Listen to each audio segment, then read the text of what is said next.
আমি তোমাদের সমস্ত যুবককে হাত জোর করে অনুরোধ করলাম, দোস্ত আমার, তোমরা আল্লাহর নাফরমানি ছেড়ে দাও, মোবাইলের আসক্তি ছেড়ে দাও, নারীর লোভ ছেড়ে দাও। বন্ধু, আমি যদি পারতাম তোমাদের প্রতিটা যুবককে বুকে জড়াইয়া বলতাম, আমার যদি সুযোগ হইতো তো আমি চোখের পানি ফেলে বলতাম। কেমনে বললে বুঝতা তোমরা? কেমনে বললে বুঝতা? কারো প্রতি কোনো হিংসা বিদ্বেষের কোনো দরকার নাই দোস্ত। ধাক্কা ধাক্কি ঠেলাঠেলি করার সময় নাই। দিন বাঁচানো, ইমান বাঁচানো, ইসলাম বাঁচানো। আগামী জেনারেশন, আমার 3 বছরের বাচ্চা আছে, অনেকের ঘরে 2 বছরের বাচ্চা আছে, কোলের বাচ্চা আছে। আমাদের চেষ্টা করা উচিত আগামীর জমিনটা, আমাদের স্ত্রী সন্তান, আগামী প্রজন্ম যেন ইসলাম নিয়ে বাঁচতে পারে, ইমান নিয়ে বাঁচতে পারে। এটাই হবে সাধনা। আমাদের সন্তান, আমাদের প্রজন্ম যেন আজানের শব্দে বাঁচতে পারে।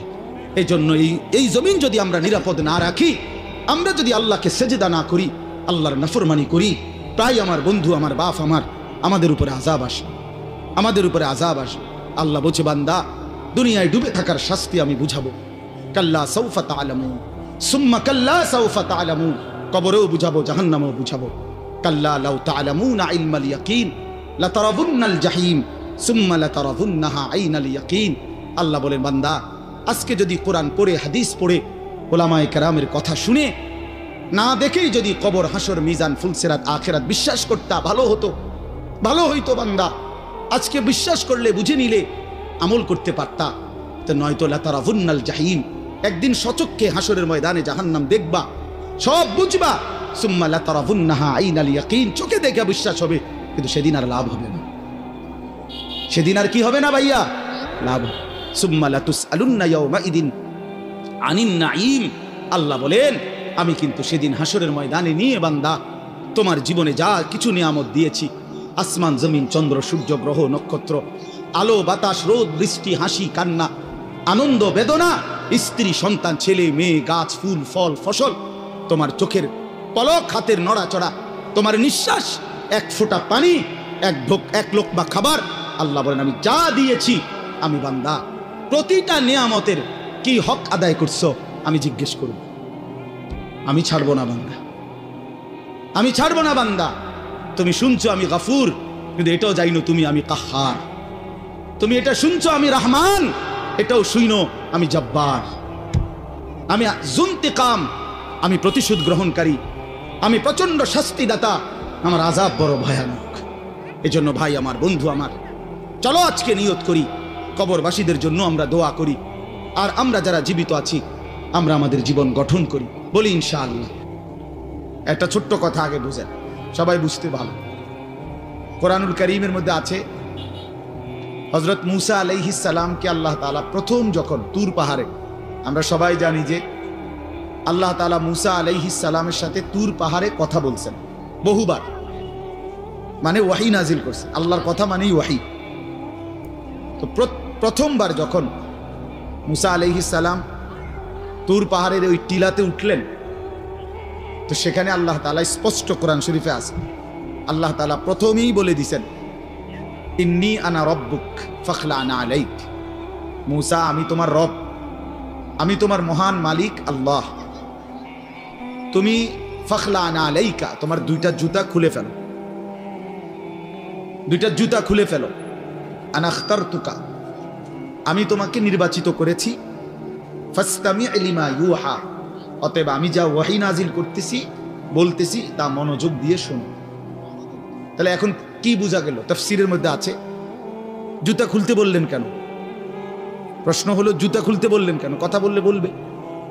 তো আল্লাহ তাআলা এটা বুঝাইছেন, মূসা, আমি রব্বুল আলামিনের কথা শুনবার আদব, জুতা খুলে বসে। এই জন্য আদব শিখাইছেন, আদব শিখাইছেন। কোরআন সুন্নাহর ইলমের মধ্যে, কোরআন সুন্নাহর জ্ঞানের মধ্যে একটা জিনিস ভীষণ জরুরি, সেটা হলো আদব। 2টা জিনিস একসাথে গঠন করতে হয়।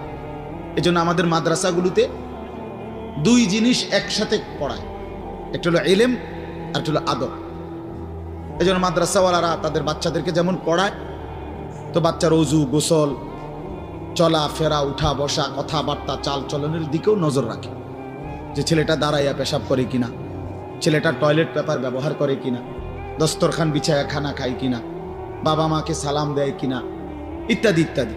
মানে শুধু শব্দ মুখস্থ করছে, পড়া দিছে, পড়া নিছে, এটা না, তার সাথে সাথে তার জীবন গঠন হচ্ছে কিনা, আদব শিখতেছে কিনা, আখলাক শিখতেছে কিনা, এইটা হলো একই সাথে লক্ষ্য থাকে।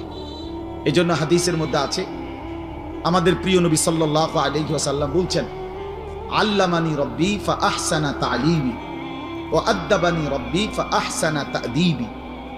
এই একটি হাদিসে নবীজি দুইটা কথা বলছে, যে আমার আল্লাহ আমাকে সর্বোত্তম এলেম জ্ঞান শিখিয়েছেন এবং আমার আল্লাহই আমাকে সর্বোত্তম আদব শিখিয়েছেন।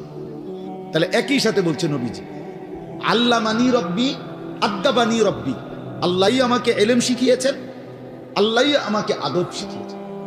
কেন নবীজি বাম পাও দিয়া টয়লেটে ঢুকছেন? কেন ডান পাও দিয়া মসজিদে ঢুকছেন?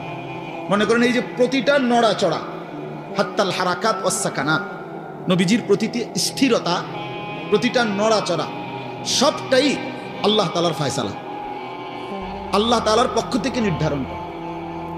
তিনি সাহাবীদের সাথে পরামর্শ করছে অথবা নিজে নিজে ভাবছে যে কেমনে শুইলে ভালো হয়, কেমনে হাঁটলে ভালো হয়, না না, আল্লাহ তাআলার পক্ষ থেকে নির্ধারণ করে দেওয়া। এই জন্য বাপ, এটা জরুরি বিষয়। এটা আল্লাহর কোরআনের মজলিস, বরকতময় মজলিস। এখানে জুতা খুলে আল্লাহর কথা শুনলে বরকত হবে, এটা আদব। সবাই যারা মুসা আলাইহিস সালামের ওই ঘটনাটা জানে, কোরআন শরীফে স্পষ্ট আছে যে তখন প্রচন্ড ঠান্ডা ছিল, ভীষণ ঠান্ডা, কুয়াশা, নিচে বরফ। মুসা আলাইহিস সালামের স্ত্রী, ওই যে শোয়াইব আলাইহিস সালামের মেয়ে, যাকে তিনি 10 বছর পরে বিয়ে করে আনতেছিলেন, উনি প্রচন্ড শীতে কাঁপতেছিল। এই সময় মুসা আলাইহিস সালাম একটু আগুনের তালাশে তুর পাহাড়ের ওই টিলার মধ্যে উঠছিলেন। স্ত্রীকে বলছে, ইন্নী আনাস্তু নারা, আমি একটু আগুন তালাশ করে আনি, যদি আগুনটা আনতে পারি তাহলে আগুনের মধ্যে যদি তোমার শরীরে একটু সেঁক দাও, তাহলে গরমটা আর শীতটা একটু কম লাগবে। মানে সে শীতকালে আগুন দিয়ে আগের দিনে খুব ছিল, তাহলে বোঝা গেল এত ঠান্ডা, এত প্রচন্ড শীতে যে কাঁপতেছে। কিন্তু এরপরেও আল্লাহ তাআলা বললেন, আগে জুতা খোলো। অথচ এই ঠান্ডার মধ্যে জুতা না খুললে ভালো ছিল, কিন্তু এরপরও আল্লাহর কথা শুনবার আদব, জুতা খুলে শুন। হাদিসের মধ্যে কথা স্পষ্ট আছে, আল্লাহ নবী সাল্লাল্লাহু আলাইহি ওয়াসাল্লাম কখনোই খাবার জুতা পরিহিত অবস্থায় খাইতেন না। জুতা পায়ে কখনোই তিনি খাবার খাইতেন না, বরং জুতা খুলে পিঠ সোজা রাইখা, মাথা নিচের দিকে নোয়াইয়া, 2 হাঁটু উপরের দিকে তুলে বিনয়ের সাথে আল্লাহ নবী সাল্লাল্লাহু আলাইহি ওয়াসাল্লাম খাবার গ্রহণ করতেন। নবীজি নিজে বলতেন, আকুলু কামা ইয়াকুলুল আবদ, একজন গোলাম তার মনিবের সামনে যেরকম বিনয়ের সাথে খানা খায়, আমি আমার মহান আল্লাহ পাকের সামনে এভাবে খানা খাই। ভাইয়া, আদব, আদব অনেক বড় জিনিস। আল আদাবু খাইরুন কুল্লু, আদব পুরাটাই কল্যাণ। রাসূলুল্লাহ সাল্লাল্লাহু আলাইহি ওয়াসাল্লাম বলছেন, মা নাহালা ওয়ালিদুন ওয়ালাদাহু মিন নুহলিন মিন আদাবিন হাসান। তোমরা তো বাংলাটা বুঝলা না,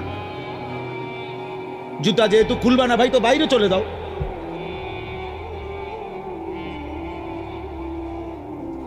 আশ্চর্য মানুষ।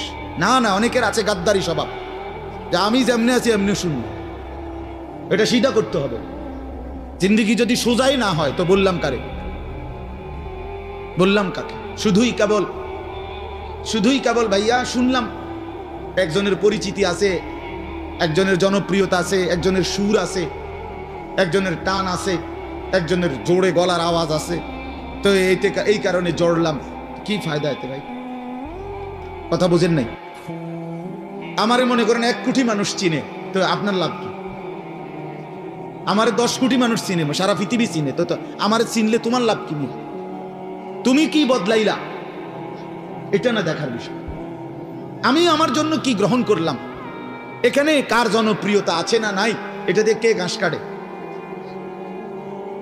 জনপ্রিয়তা দিয়া হয় কি? কিচ্ছু না, কিছুই না। পৃথিবীর জনপ্রিয় অজনপ্রিয় সব মানুষই ভাত খায়, তো আর জনপ্রিয়তার আলাদা ভ্যালু কি? ঘুম যায়, পেশাব পায়খানা করে, তো তার এনে কি আহামরি কি? এটা কিচ্ছু না, এটা ধোঁকা ছাড়া আর কিচ্ছু না, ধোঁকা। এই জন্য ভাই আমি আবারও অনুরোধ করছি, তোমরা কষ্ট পাইও না, প্যান্ডেলের ভিতরে দাঁড়াইও না। আমি অনুরোধ করলাম কমপক্ষে প্যান্ডেলের ভিতরে ভাই মাহফিলের যেই যুব সমাজরা আয়োজন করছো ভাই, তোমাদের কাছে অনুরোধ আমার, তোমরা কয়েকজন কমপক্ষে স্বেচ্ছাসেবকের দায়িত্ব পালন করো। যারাই দাঁড়িয়ে আছে তাদেরকে বসতে বলো। এটা ভালো, আজকের জন্য না, সব সময়ের জন্য। হাদিসের মধ্যে আছে হযরত জিবরাইল আলাইহিস সালাম নবীজি সাল্লাল্লাহু আলাইহি সাল্লামের কাছে, শুনতেছেন আপনারা, নবীজির কাছে যখন হযরত জিবরাইল মানুষের আকৃতিতে আসতেন, জিবরাইল আলাইহিস সালাম কখনো কখনো তার মূল আকৃতিতে অদৃশ্যভাবে ওহী নাজিল করতেন কোরআন, আবার কখনো কখনো মানুষের সুরত ধরেও নবীজির সামনে আসতেন। হাদিসে কথা স্পষ্ট আছে যে যখনই জিবরাইল মানুষের আকৃতিতে নবীজির কাছে আসতেন তো নবীজির সামনে এসে আদবের সাথে বসতেন। কিভাবে বসতেন? হাদিসের এই শব্দটা পর্যন্ত আছে, ফাসনাদা রুকবাতাইহি ইলা রুকবাতাইহি। মানে করেন নবীজি এদিকে ফিরা তো জিবরাইল ওইদিকে মুখোমুখি মুখোমুখি বসতেন, এভাবে যে উভয়ের হাঁটু বরাবর, বুক বরাবর, চোখ বরাবর, এইভাবে মনোযোগ দিয়ে জিবরাইল আলাইহিস সালাম নবী সাল্লাল্লাহু আলাইহি সাল্লামের সামনে বসতেন।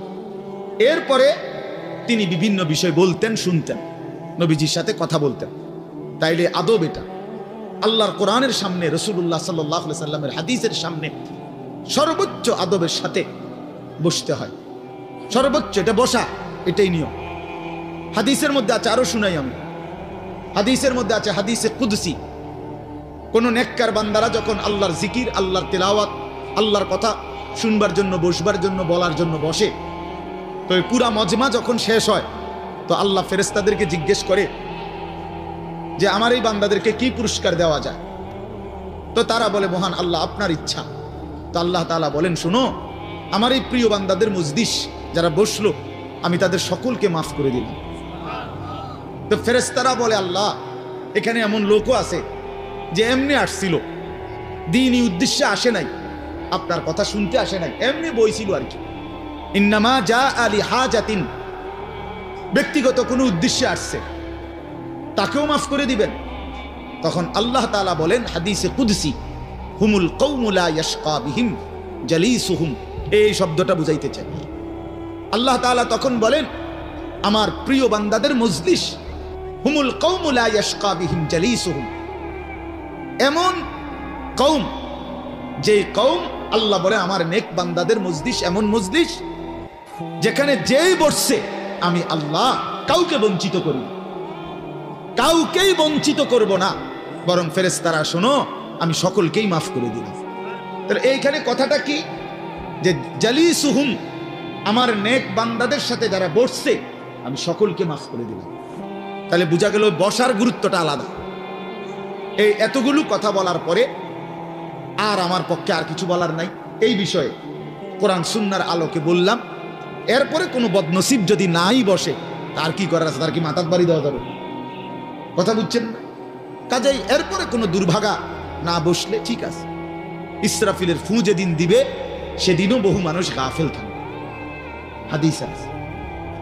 ইসরাফিলের ফু হবে, পৃথিবীতে ভূমিকম্প শুরু হবে, জমিন কাঁপতে শুরু করবে, আসমান ভাঙতে শুরু করবে, তখনও গাফলতের মধ্যে বহু মানুষ থাকবে। এই অবস্থাতেই মৃত্যু হবে, এই অবস্থাতেই হাসর হবে। কাজেই গাফেল থাকবেই, গাফেল থাকবেই। এই জন্য আল্লাহ তাআলা আমাদের প্রত্যেককে আল্লাহর কথা, কোরআন সুন্নাহর কথা মনোযোগ দিয়ে আন্তরিকতা নিয়ে শুনবার তৌফিক দান করে। এবার আর একটা কথা, ছোট্ট কথা, সেটা হলো ভাই, মেহেরবানি করে প্রত্যেকে এই যাদের হাতে মোবাইল, এই হাতে ধরা এই মোবাইলগুলো নামায় ফেলো। আল্লাহর ওয়াস্তে আমার এই কথাটা রাখো, ভালো হবে, আমি তোমাদের কল্যাণের জন্য বললাম। আল্লাহর ওয়াস্তে এই হাতের মোবাইলটা অল্প একটু সময়ের জন্য আমি অনুরোধ করলাম, এটা নামাইয়া এটা বন্ধ করে দাও।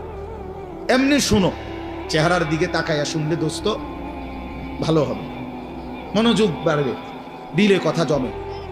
শুধু মোবাইলটা ধরে রাখলে একটা বড় সমস্যা হলো নিজের অন্তরের মধ্যে যেখানে থাকে এটা যে আমার মোবাইলে উঠতেছে কিনা, সেজন্য সারাক্ষণ নজর এটার দিকে থাকে। আর একটা মনোবিজ্ঞানীদের একটা কথা হলো, মানুষের অন্তর একসাথে দুই জিনিস ভাবতে পারে না। এটা একটা কি পরীক্ষিত কথা। দিলে একই মুহূর্তে দুই জিনিস ভাবে না, এটা রাইখে তোমার আরেকটা ভাবতে হবে। তাহলে এখন যেহেতু তোমার ফিকিরে মনোযোগ মোবাইলটাতে উঠতেছে কিনা ঠিক মতো, তাহলে আর নিজের জন্য কিছু গ্রহণ হবে না। মোবাইলে উঠছে ঠিক আছে, সুন্দর, আওয়াজও ক্লিয়ার হয়েছে, পুরা বয়ানটাও উঠছে, তো এরম তো ওয়াজ লাখ লাখ আছে মোবাইলে। নিজের জন্য কি হলো? আমার দিলের জন্য আমি কি নিলাম? আমার নিজের জন্য আমি কি নিলাম? এই জন্য দোস্ত, এটা জরুরি বিষয়, এটা গুরুত্বপূর্ণ বিষয় যে নিজের জন্য গ্রহণ করা। তু আগার মেয়েরা নিহি বানতা না বান, আপনা তো বান। ভারতীয় উপমহাদেশের একজন বিখ্যাত বুজুর্গ বলছেন, সৈয়দ আবুল হাসান আলী নদভী রহমতুল্লাহ আলাই, হে যুবক, যদি তুমি মানুষের কল্যাণ, সমাজের কল্যাণ, কারো কোনো উপকার যদি করতে নাও পারো, আপনা তো বান, নিজের ভালোটুকু তো করো, নিজের কল্যাণটা তো কমপক্ষে ভাবো, নিজেরে কমপক্ষে সুন্দর বানাও। আমি কে? আমি কোত্থেকে আসলাম? আমারে কে বানাইলো? আমি কোত্থেকে আসলাম? কেন বানাইলেন? আমি ফিরে যাব কোথায়? প্রতিনিয়ত দোস্ত, বন্ধু আমার, বাপ আমার, যে মানুষগুলো